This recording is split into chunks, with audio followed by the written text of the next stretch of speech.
Rural Electrification Agency was established in 2001 through an act of parliament, and it was meant to ease and manage the connection of power to rural areas in the fulfillment of the NRM election manifesto. Since then, the agency has been operating under the legal instrument that outlines its mandate and management.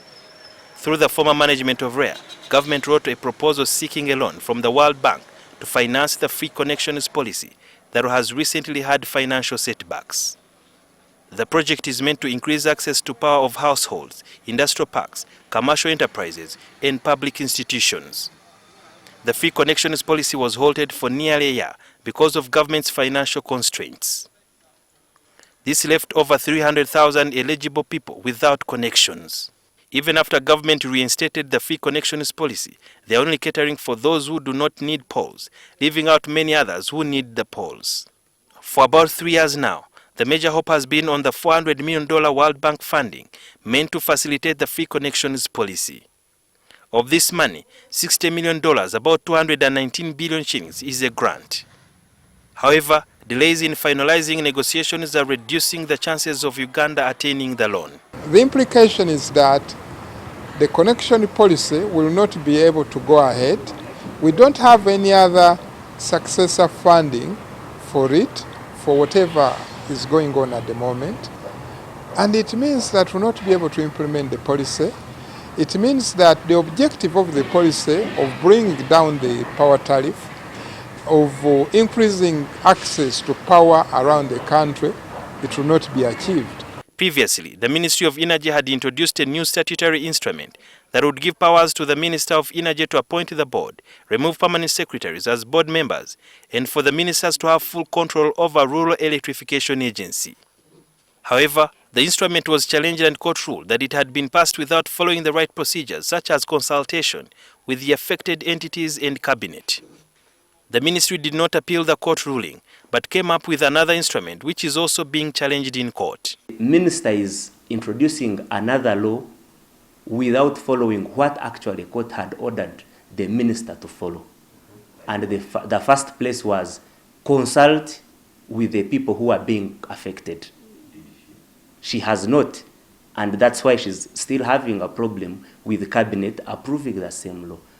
There was also another stalemate when the Ministry of Energy suggested that UMEME, a private company, should be the implementing entity, a suggestion that was challenged on grounds that government cannot commit colossal sums of taxpayers' money to a private company. This caused delays in the acquisition of the World Bank loan.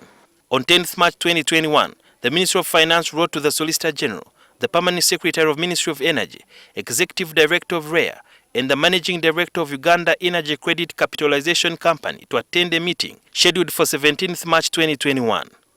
A week later, on the 24th March 2021, the Attorney General wrote to the Ministry of Finance halting further negotiations with the World Bank if REA was to be the implementing agency.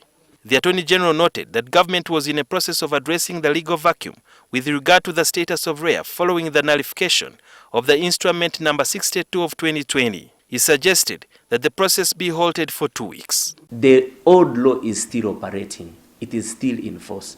Two, I actually don't know the intention of the Land Attorney General, because we are supposed to be working for and on behalf of the people. And so when you say anything should hold, that means you're saying that people should not be connected. I am really rightly saying that there is another intention other than putting the will of the people, the aspirations of the people, and getting people out of darkness. It is such delays that are diminishing the country's chances of getting the loan and grant. The minister came to our committee of Environment and Natural Resources. What she told us at that time was that the matter was in cabinet.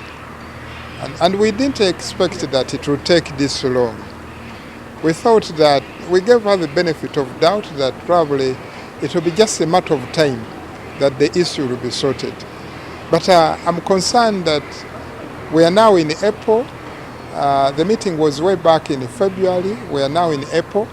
We haven't moved a step forward. If we are unable to sort our house out and provide all the information that they need, then what is likely to happen is that we will not be able to meet the deadline for our our application for that loan to go to the board.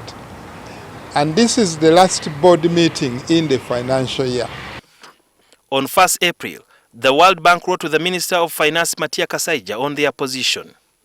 In their conclusion, and I think this is their legal opinion, statutory instrument number 75 is the statutory instrument now in force, which is governing REA. Now the World Bank is waiting for the Attorney General to establish the status of REA. The ping-pong between the Ministry of Energy and Finance over the management of the $400 million World Bank loan project is something that critics are looking at as a struggle that is not being done in good faith, because there was no crisis that necessitated the Ministry of Energy to come up with an instrument, yet there was another old one that had operated for over 10 years. And therefore it's at this point when those authorities are supposed to be ironing out these differences before the 18th of May, when World Bank and the Ministry of Energy plus other authorities are supposed to meet to either close the deal or abandon it. And it's also against this backdrop that the relevant authorities like the executive have to step in and ensure that this deal is sealed, or else over 1 million people are going to miss out on free connections. Sudhir Yarhanga, NTV.